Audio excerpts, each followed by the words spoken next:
जय श्री कृष्णा। श्री कृष्ण शरणम मम। मैं शिखा नाटानी पूसला अमरावती से। 5वां अध्याय।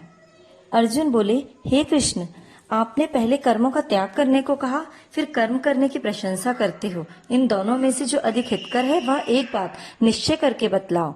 श्री कृष्ण जी बोले, हे अर्जुन, कर्मों का त्याग और कर्मों का कर्ता ये ही दोनों ही मोक्ष को प्राप्त करा देने वाले हैं, परंतु इन दोनों में कर्म त्याग से कर्म योग हितकर है। जो किसी से द्वेष नहीं रखता और ना किसी प्रकार की इच्छा ही करता है, वही नित्य सन्यासी है। ऐसा पुरुष ही संसार के बंधन से आनंद पूर्वक छूट जाता है। सन्यास और योग को मूर्ख लोग ही अलग अलग कहते हैं, विद्वान लोग नहीं कहते हैं। जो इन दोनों में से एक में भी अच्छी तरह स्थित हो जाता है, उसको दोनों का फल प्राप्त होता है। ज्ञान योगियों को जो स्थान मिलता है, वही स्थान कर्म योगियों को भी प्राप्त होता है। ज्ञान योग व कर्म योग एक ही है। जो ऐसा देखते हैं वे अच्छी तरह देखने वाले हैं। हे महाबाहो, कर्म योग के बिना संन्यास का प्राप्त होना दुष्कर है। कर्म करने वाले मुनिजन को ब्रह्म प्राप्त होने में विलंब नहीं लगता। कर्म योग युक्त शुद्ध अंतःकरण वाला मन तथा इंद्रियों को जीतने वाला, संपूर्ण प्राणियों में आत्माओं को देखने वाला, कर्म करता हुआ भी कर्म फल में लिप्त नहीं होता। योग मुक्त तत्ववेत्ता पुरुष देखते हैं, सुनते हैं, स्पर्श करते हैं, सूंघते हैं, खाते हैं, चलते हैं, श्वास लेते हैं, तो भी यह नहीं मानते कि मैं कुछ नहीं करता। वे बोलते हैं, त्यागते हैं, ग्रहण करते हैं, मूतते हैं, परंतु यह नहीं मानते कि मैं कुछ भी नहीं करता। और यह मन में धारण करते हैं कि इंद्रियां भी अपने अपने विषयों को बरतती हैं। जो प्राणी ब्रह्म में अर्पण कर संग को त्याग कर कर्म करता है, वह पाप में इस प्रकार लिप्त नहीं होता, जिस प्रकार कमल पत्र पर जल नहीं ठहरता। योगी जन शरीर से, मन से, बुद्धि तथा इंद्रियों की आसक्ति से रहित होकर आत्मशुद्धि के निमित्त कर्म करते हैं। योग युक्त पुरुष कर्म फल को त्याग कर मोक्ष रूप शांति का लाभ प्राप्त करता है।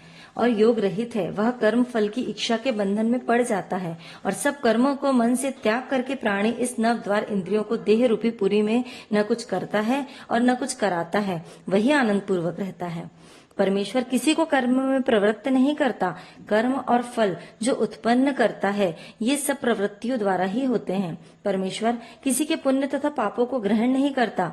ज्ञान जो अज्ञान से आच्छादित है, उससे जीव मोह को प्राप्त होते हैं।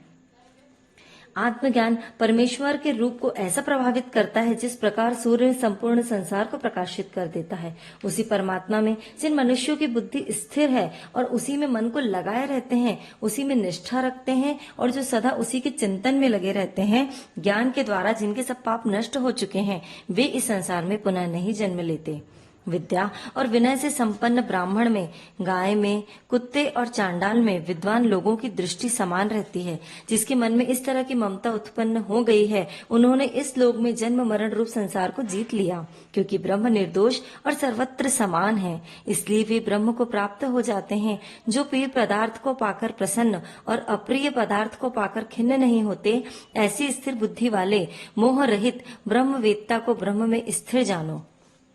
भारी पदार्थों में चित्त को आसक्त नहीं होने देता, वही आत्म सुख का अनुभव करता है। और जो ब्रह्म में अंतःकरण को मिलाकर अक्षय सुख प्राप्त करता है, इंद्रियों के स्पर्श से जो भोग किए जाते हैं, वे वस्तुतः दुखदायी होते हैं। उनका आदि भी है और अंत भी है। सो हे कौन्ते, ज्ञानी लोग ऐसे भोगों में रत नहीं होते। शरीर छूटने से पहले जो मनुष्य काम और क्रोध के वेग को सहन करने में समर्थ होता है, वही योगी और सच्चा सुखी है।